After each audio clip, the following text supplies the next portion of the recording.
with the path towards reunification. Does a parent's trial counsel have any obligation to at least alert the trial court as to what the issues that the court has to decide are? I don't think so, Your Honor, because So it's perfectly appropriate to just absolutely. I know we've got the Court of Appeals has a case in which no opportunity for argument was made. Right. But let's say hypothetically that the trial court looks down at counsel for the parties at the end of the hearing and says, would anybody like to be heard? And counsel for the DSS and the guardian ad litem stand up and argue for guardianship. And the counsel for the parent sits there and says nothing. I'm not suggesting that that would frequently be wise trial strategy, but let's assume that happened. Does that have any effect on the scope of review that the trial court, the appellate court is entitled to conduct at all? As to this particular issue, Your Honor? As to any issue? Well, I think it depends. Then you have to. I mean, in this instance, for example, there's the constitutional issue that you're talking about, and there's also various statutory requirements as well. Sure. So, given that we've got both a constitutional and a statutory set of issues here, does silence have any effect on the ability of on the preservation of an issue for consideration by the appellate court? Well, I think if the question is whether it's preserved, the inquiry has to start with Rule 10, right? And Rule 10 does not distinguish between constitutional and non-constitutional issues. Mm-hmm. But you said something earlier that could be understood to suggest that there might be a difference, though, and that's why I was asking the question that I asked. We have a totally silent trial counsel for the parent. The court awards guardianship, goes up on appeal. Counts which issues would and would not be preserved in your view. The issue is whether the court did or did not properly make a conclusion of law that is required to support the judgment. Then, regardless of whether that conclusion of law could be fairly described as being constitutional in nature or not, right? Then that issue is automatically preserved under Rule 10. Now, if the parent made a constitutional argument that a particular statute was invalid because it violated equal protection, let's say, well, then clearly there's no prior case law that says that issue or that the trial court must address that issue before it can enter the order, right? That's what's so unique about this case, and I don't know of any other example that compares to it, right?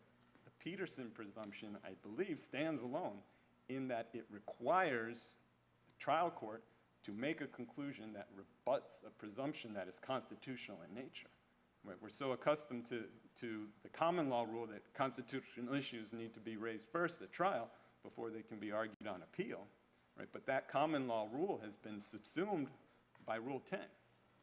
Right, Rule 10 now. In the criminal context, there's the Fourth Amendment, which typically says, for example, that a warrantless search is presumed unconstitutional. Would the same rule apply there if we were dealing with a suppression motion involving a warrantless search? Well, I'm not as experienced in that realm of law as I am in this one, Your Honor. So I understand. Wouldn't endeavor to answer. Okay. But the Court of Appeals is remanding the matter anyway in terms of what its ruling has held for some findings that were not entered pursuant to the statute. I know you're seeking reversal, but could the Court of Appeals, pursuant to what it must do anyway in terms of what you're deeming as being the lack of any finding of fact, just merely on remand, include the determination that your client was an unfit parent? Could the Court of Appeals include that determination? Well, no, going back to the trial court in terms of the remand by the Court of Appeals to the trial court for the institution of the findings of fact that were not made pursuant to the statute under subsections 3 and 4. You're talking about the fact that there's not a finding of fact that your client was an unfit parent. Could the Court of Appeals simply just have it go back to the trial court for the purpose of making that finding of fact as well? I don't believe in this case that it could, Your Honor, because I don't believe there's evidence in the record to support that, right? The only issue, the only source of unfitness here is whether or not my client was responsible in some way, shape, or form for the injuries to the child, right? And there was no evidence presented to that question at the guardianship hearing. Is that your contention, or is that merely something for the trial court to determine upon remand, potentially, if we would find in that fashion? You would not see this as being an opportunity for the trial court to rectify what you say would be an omission, and that is finding that your client was unfit, because that would not be before the trial court properly? I believe there would need to be a new hearing for the taking of evidence that could speak to the ultimate question of whether there was responsibility for the injuries. Okay. I think this court's case in DWP, I believe from 2 years ago, a similar issue, right? Injured child, no one clearly knew how those injuries were caused, but in that case, that was a termination case. This court affirmed it because the trial court made a very detailed series of logical deductions in its findings of fact to say, well, there is no other plausible explanation here, so the parent must be responsible one way or the other. Right? We don't have those findings of fact here, and we don't have, from the guardianship hearing, evidence that could support those types of findings of fact. And why do you feel we should overrule in Ray TP? Because In Re TP does not consider, In Re TP only considers one possible option for preservation, right? Explicitly raising an issue. In the Constitution, this parent did not say Peterson, but this parent came to the guardianship hearing, opposed it, so what else could they have been doing other than invoking their constitutionally protected status, right? It would be absurd to suggest that any parent would voluntarily waive that right, right? Why would a parent show up to a guardianship hearing and say, yeah, I want to throw my constitutional right, let's just throw it out the window, let's just have a best interest hearing, as if this is a parent versus parent case. Can you analogize your position with any other aspect in juvenile law where there's not an express statement to preserve a right, or are you saying this is just a standalone because it is a constitutionally protected right, it deserves to stand alone? Again, Your Honor, I don't think it's because it's right. Yes, it's constitutional, but the reason it's automatically preserved is because the Peterson line of cases tell us that the trial court must make this conclusion of law that the presumption has been rebutted. Right? That presumption, that rebuttal need not be explicitly constitutional. Right? A rebuttal that simply says, a conclusion that simply says the parent is unfit would be sufficient. Right? It need not be an explicitly constitutional rebuttal. But the fact that the presumption arises from the parent's constitutional right isn't the reason that it's automatically preserved. The reason it's automatically preserved under Rule 10 is because the rebuttal is a conclusion of law that must be in the order. So your position is rooted in the fundamental aspect of rebuttable presumptions, not so much because it's a constitutionally protected parenthood, but because of the fact that the law of rebuttable presumptions say that if there is a presumption that is established, there must be an express rebuttal of it? Well, it is both, Your Honor. I think the fact that it's a rebuttal that must be made according to the Peterson line of cases, that's the reason why it's automatically preserved under Rule 10. The fact that it has constitutional roots is also important, however, because if the Court of Appeals is affirmed, if parents in child welfare cases are allowed to involuntarily and unknowingly waive this right, then we have a two-class system of parents in North Carolina, right? Because in the civil context, in private cases, the Court of Appeals case law, which is well established, tells us that the failure to even allege a rebuttal, let alone prove the rebuttal of the Peterson presumption, that's a jurisdictional defect, right? That issue can be raised at any time under the Court of Appeals case law, cited in my brief. Any time that parent can raise their hand and say, well, what about my constitutional rights? Right? Under the Court of Appeals ruling here, under TP, parents can't do that. If the parent attorney doesn't raise their hand and say Constitution, Peterson, then that parent has involuntarily and unknowingly waived their constitutional right. And again, what parent would do that? And if that's the rule, then how is that not ineffective assistance of counsel in each and every case? There's simply no reason not to raise that issue if it has to be raised. And to that point, I would direct the court to another case in my memo of additional authority, which is a 1930s case from the Supreme Court, U.S. Supreme Court, which speaks briefly about the importance of considering waivers for constitutional rights. Of course, in the criminal context, every important fundamental right that gets waived only gets waived after a colloquy by the trial court. So under the Court of Appeals reasoning here, right, this waiver of fundamental right would stand alone because it would be involuntary and unknowing, right? Right to trial, right to testify on your own behalf, right to counsel, all of these important rights in criminal cases, those don't get waived involuntarily and unknowingly. But this one would. With that, Your Honor, I would like to reserve the remainder of my time for rebuttal. Thank you, counsel. Thank you. We'll hear from the appellee.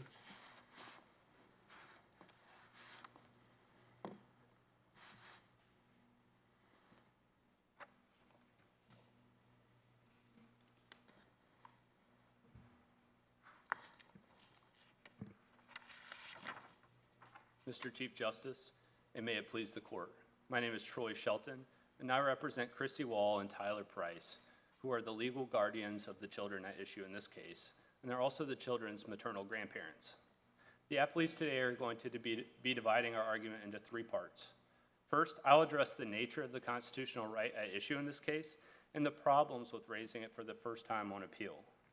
Next, Ms. Litwack, on behalf of the guardian ad litem, will address the case law from the Court of Appeals, which has repeatedly rejected arguments like Mr. Newman's. Finally, Ms. Bouchain, a veteran attorney for the Department of Social Services and trial counsel in this case, will address how what happened below was fair to Mr. Newman and the juvenile code worked exactly as the legislature intended.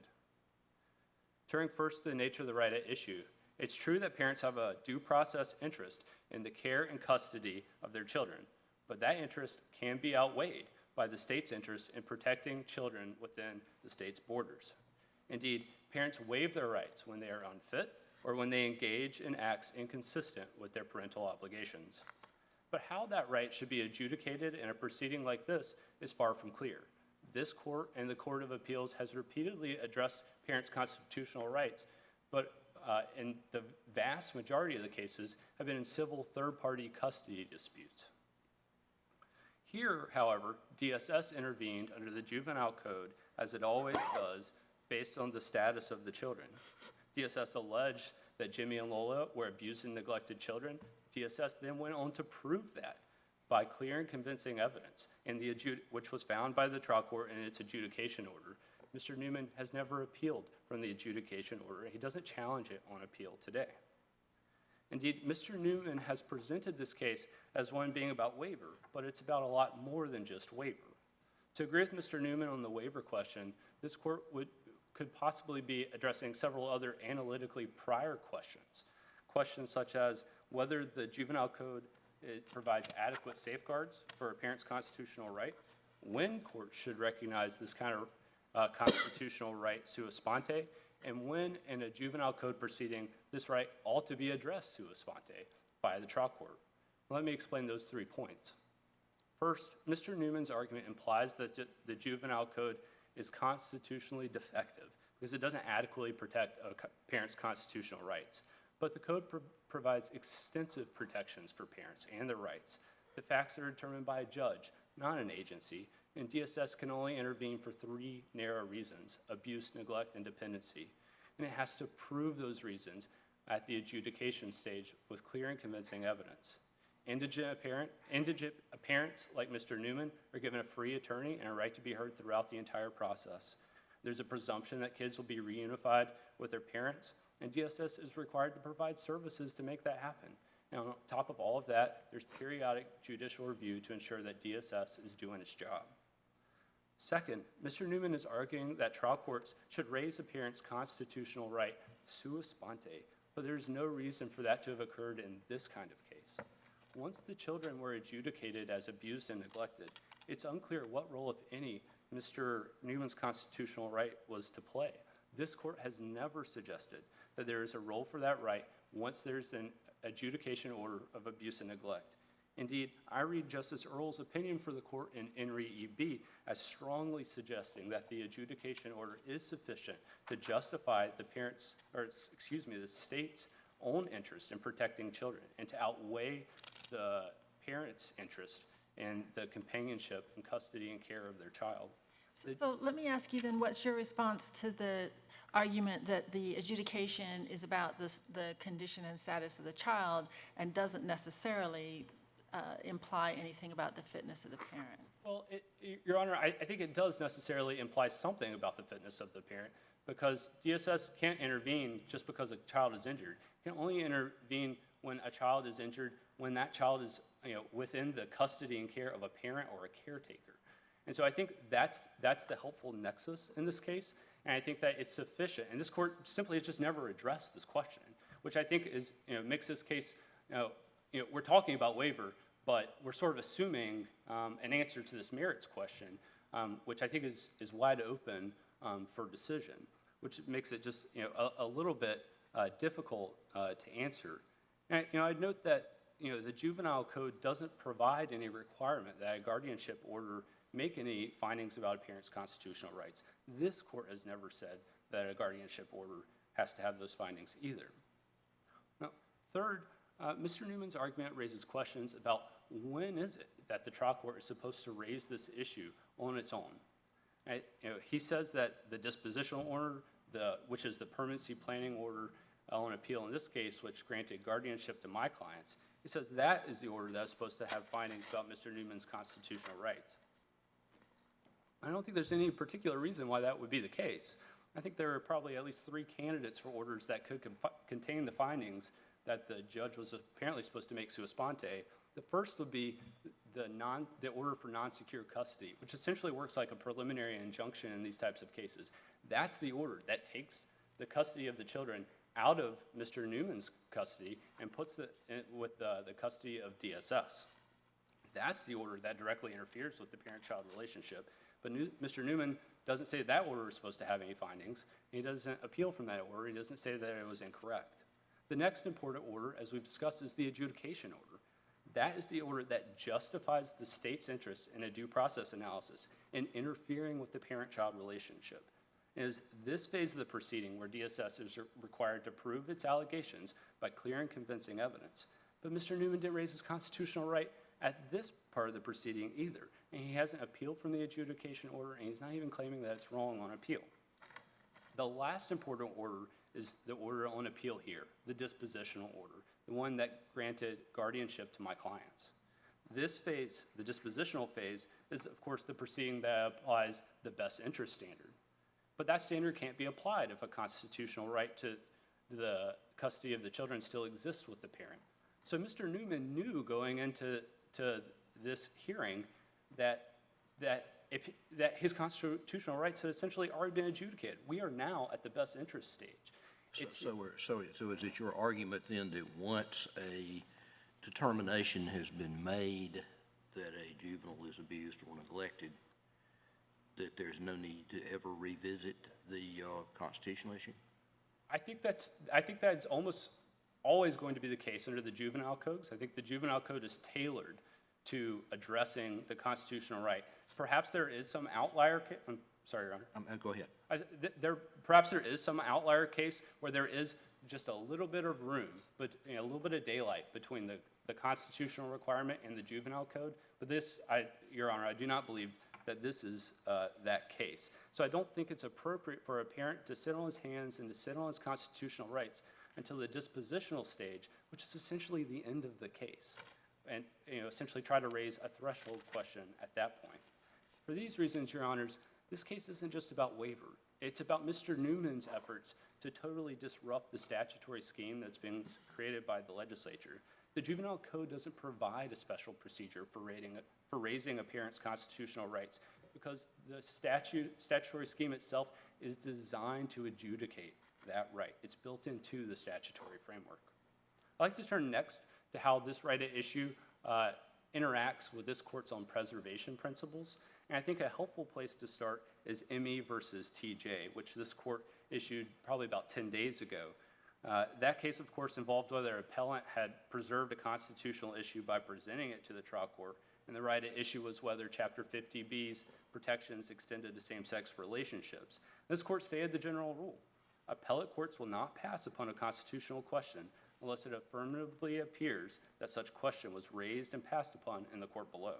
Now, this court's analysis explained that Rule 10A1 has two distinct requirements: timely objection and a ruling on that. And of course, there aren't any magic words that are required for an objection, but it's got to be functionally enough to bring the issue to the trial court's attention. By contrast, this court said, in cases where this court has determined that an issue was not properly preserved, the records tend to include no reference to the issue at trial. And I think without dispute, that is this case.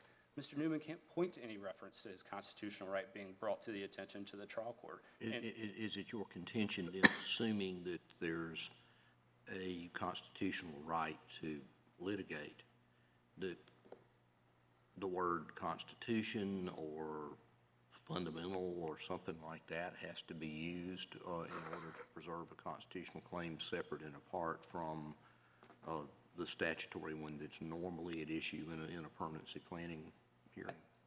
Yes, sir. I think something functionally similar to that is... Because as Mr. Call said earlier, we've got the next case up after this involved one where the Court of Appeals found, and it doesn't seem to me that issue's before us in that case, that by virtue of litigating the issue of whether the creation of a guardianship was appropriate, that sufficed to preserve a constitutional claim. I take it your argument would tend to suggest the Court of Appeal was wrong in making that determination in that case? I think there are two problems with BRW. Okay. The first is that, well... And I realize we're not here to argue BRW. Of course. I don't want to go too far down that road. And it's a sealed case. I can't read the briefs. I can't read the record, right? But I can read the opinion from the Court of Appeals. I think the first problem in the Court of Appeals decision is that a parent could agree that they lost their constitutional rights, and they still have a right to participate and oppose guardianship at the dispositional phase, or whatever the disposition is going to be.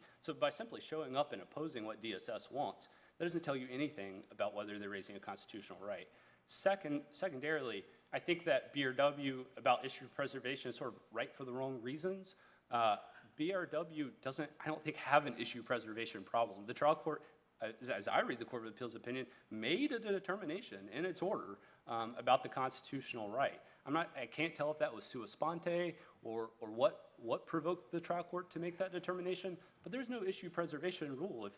If the trial court orders it, if you want to object to it, the way to do that is, as Mr. Cole has said, file a notice of appeal, and that's how you get judicial appellate review. So assuming that the trial court decides to include a constitutional conclusion in the order, at that point we don't need to worry about preservation? I don't think so, Your Honor. Turn back to ME versus TJ. I think it's helpful to note that this court didn't say, well, there's a constitutional question or issue at stake. And I think that made sense because the preservation rule isn't more relaxed, it's stricter for constitutional questions because of the canon of constitutional avoidance. This court contrasted ME with many other constitutional cases where the constitutional issue was not deemed automatically preserved. Those all included weighty interests such as lifetime satellite-based monitoring, jury selection errors in death penalty cases, double jeopardy, the right against self-incrimination, void for vagueness challenges under the Due Process Clause, and we can add others. We could add this court's decision in Enri RD in 2020, which said that party can waive its constitutional right to cross-examination in a TPR proceeding. And of course, due process, personal jurisdiction, which is based on the Due Process Clause, is an issue that the defendant has to raise at the threshold of the case, or it's waived. Indeed, if it were as simple in ME as saying, well, there's an important constitutional question at stake, then everything that ME said about issue preservation was really unnecessary. The court could have just essentially adopted Mr. Newman's argument, but that's not what the court did. The court undertook a scrupulous review of the record to show that the issue was raised and preserved.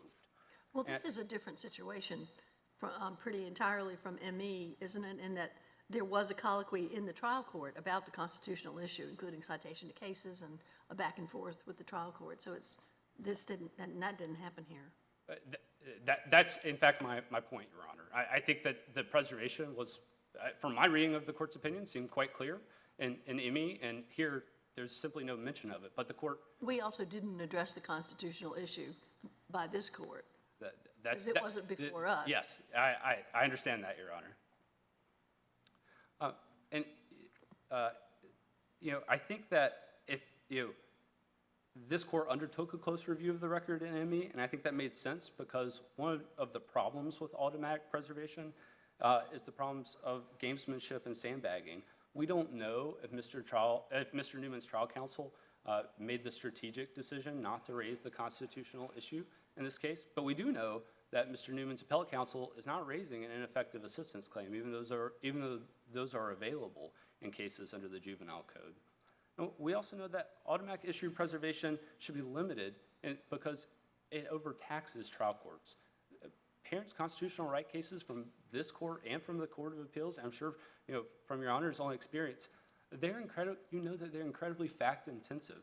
I think it's quite a bit to say that a trial court ought to recognize that kind of issue and address it sua sponte. And I think that's especially true in cases of abuse and neglect. If a parent thinks that the adjudication of abuse and neglect is insufficient to rebut what Mr. Cole calls the Peterson presumption, then I think they at least bear the responsibility of mentioning that to the trial court.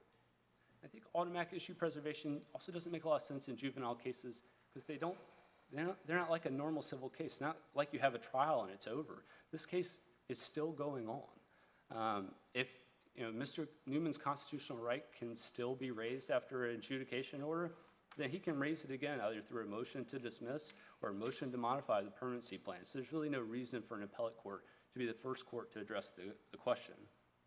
Finally, I will to agree with Mr. Cole that automatic issue preservation here doesn't just affect this case, it affects many other cases.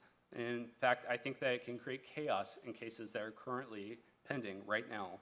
Juvenile cases continue, like I said, often until the juvenile turns 18. So if this court deems this issue automatically preserved, you're almost certainly going to be seeing parents moving to set aside orders because they don't contain these findings.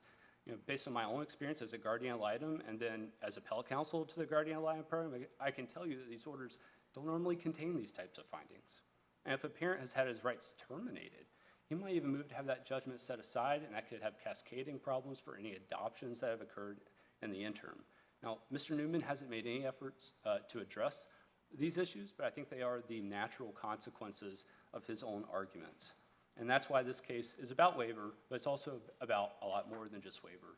Unless the court has any other questions for me, I'd like to turn it over to Ms. Litwack on behalf of the guardian ad litem. Thank you, counsel.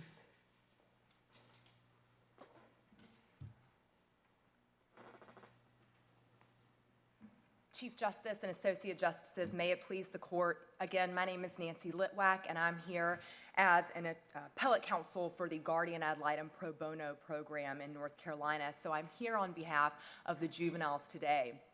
Mr. Shelton has done a great job at explaining these general concepts of constitutional rights and automatic preservation, and I'm here to really hone in on the more narrow issue and the specific issue before the court in the juvenile code context, and that is namely whether a parent can waive his right to appeal a trial court order that has not determined that he was acting inconsistently with his constitutionally protected parental status. And for the line of cases over the past 10 years in the Court of Appeals that have addressed this specifically, we're holding that waiver not only can exist, but often does exist in this context. And that is what the Court of Appeals held as well. The appellant would have the court believe that the Court of Appeals wrongly decided the 2011 seminal case of N. Ray T.P. And if your honors will recall, N. Ray T.P. had facts similar to this case, but the court there was assessing whether the trial court erred in applying the best interest standard without first deeming that that parent had acted inconsistently with his constitutionally protected parental status. The court explicitly held in N. Ray T.P. that constitutional issues not raised and passed upon at trial will not be considered for the first time on appeal. Now, Appellant claims that TP is wrong because the court did not consider whether this general rule of waiver should apply. But there's simply nothing on which appellant can base that argument, and the appellant can't show that the court did not consider that possibility. In fact, what we have in the written order is that the Court of Appeals in TP explicitly chose to find that waiver can exist in this context of a parent's constitutionally protected status. Appellant also claims that In re TP was wrongly decided because you can't necessarily object during these trial court hearings, or because these permanency planning orders are not reduced to writing until after oral argument. But we think that appellant ignores the body of case law and also narrowly misconstrues the concept of objection. We're not talking, Your Honors, and we would submit to the court that we're not talking about objecting in the traditional sense of standing up with an evidentiary objection. We're talking more about this general objection to the potential infringement on the constitutional right to parent, such as, for example, if a court awards guardianship to a non-parent in a permanency planning matter. And moreover, the body of case law that has generated since TP shows that objecting isn't the only way that you can raise this constitutional issue. In re CP, a big case that we'll talk about today, is a 2018 case from the Court of Appeals. And it found that the mother waived the constitutional right because, and I quote, and this will be important, guardianship would be an inappropriate disposition on a constitutional basis. So here we have another case finding foundationally that waiver can and does exist in this context, but it goes further. It confirms one way that a parent can affirmatively raise the constitutional issue by arguing that guardianship would be an inappropriate disposition on a constitutional basis. This is a good time to talk about In re BRW, the 2021 case we've brought up. In that case, as we've discussed already this morning, the court found that the parent raised the issue merely by arguing against guardianship and presenting evidence to that effect. But what is preliminarily important and so important about BRW is that it never questioned this foundational truth that waiver can and does exist in this specific context. It respected the line of cases. It did not claim that there was any rebuttable presumption, and it puts the burden on the parent. Now, appellant relies on BRW for the fact that merely just by showing up, the parent is asserting his constitutional right. And Judge Dietz, in the concurring opinion of BRW, kind of addresses how we're going to reconcile BRW with CP. As Mr. Shelton indicated, again, these are juvenile cases. I'm not really privy to what a parent said or did not say specifically, so I can't speak to that. But what I can do is look at what we've got in the opinions. In CP, the court found that the parent did not raise the issue because they did not make an argument that guardianship would be an inappropriate disposition on a constitutional basis.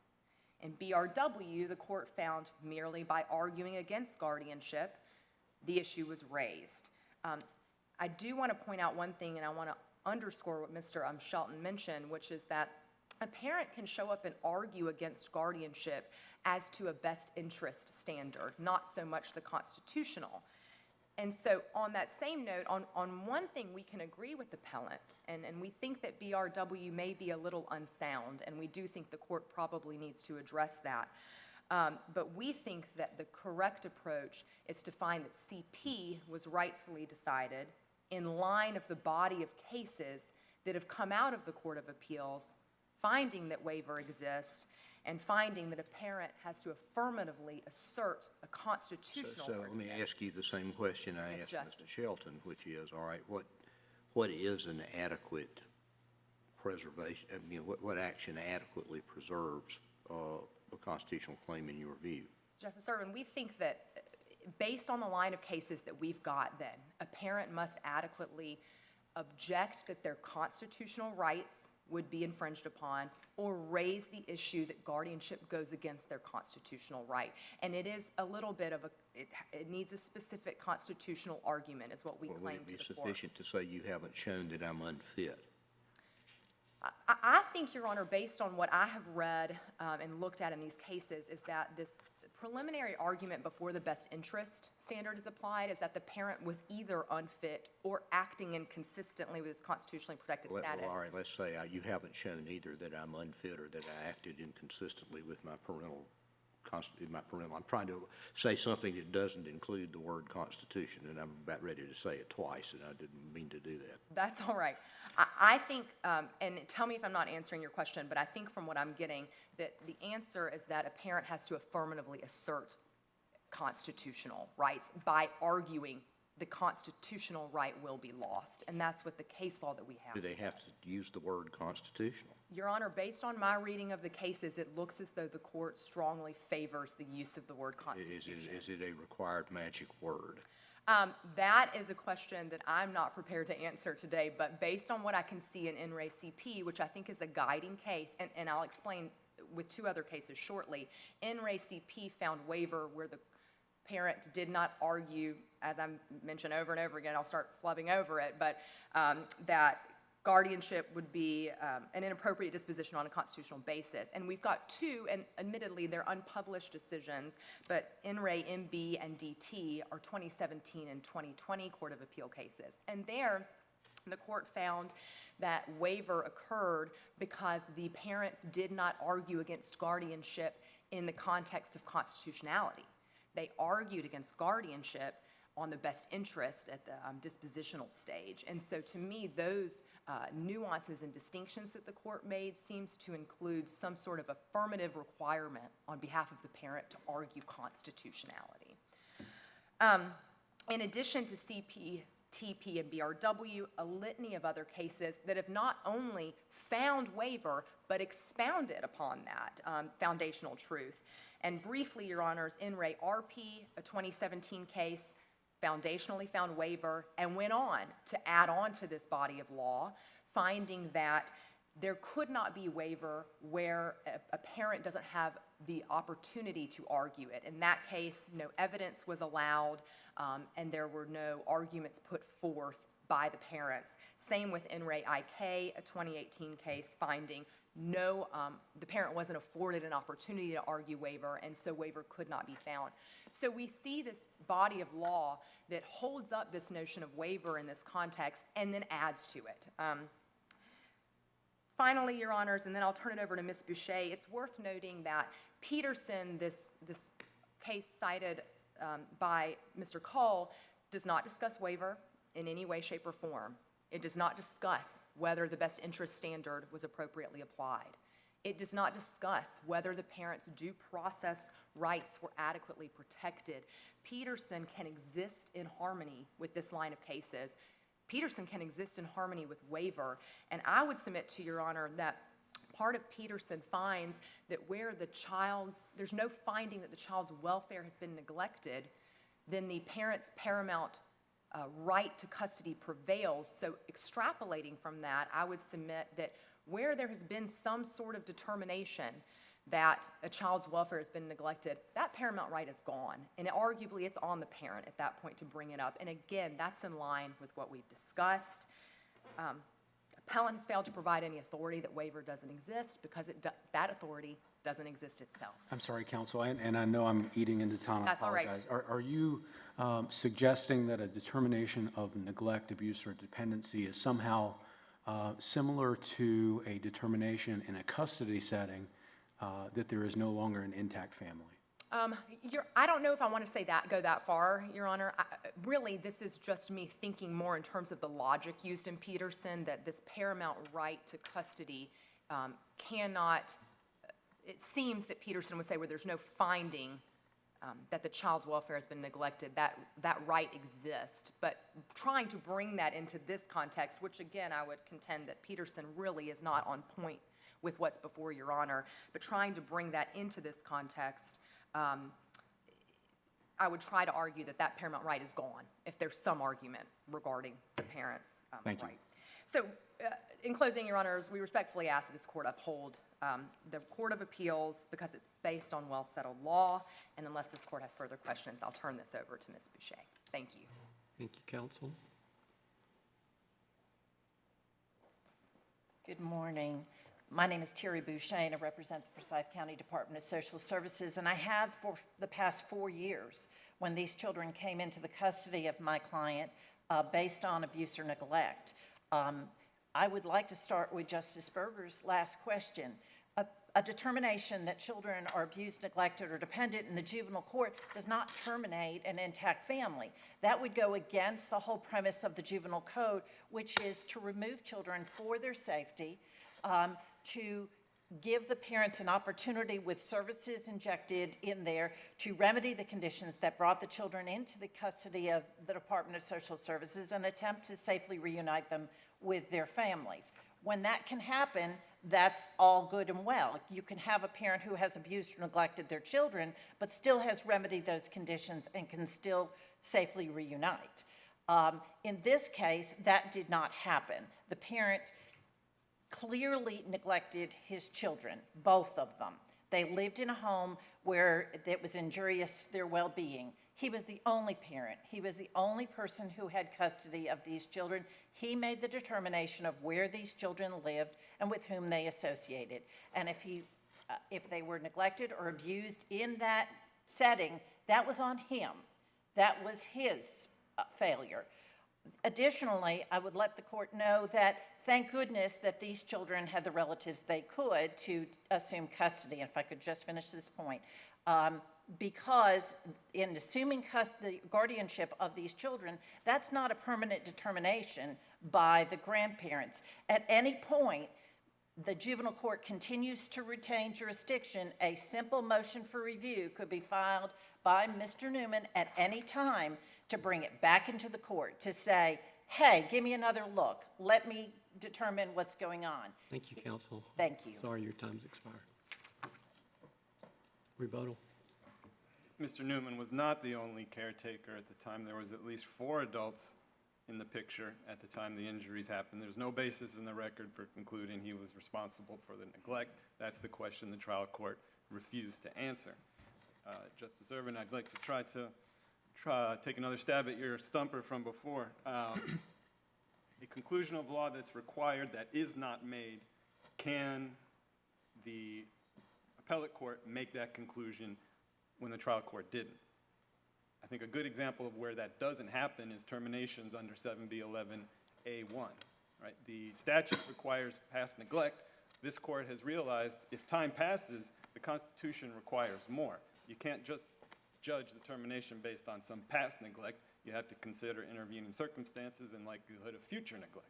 If there is no conclusion regarding likelihood of future neglect in the termination order, that order is going back, right? We know by the lack of that conclusion in the order, the trial court didn't consider the additional requirement that this court has put on the court in those circumstances. It's the same with the Peterson presumption.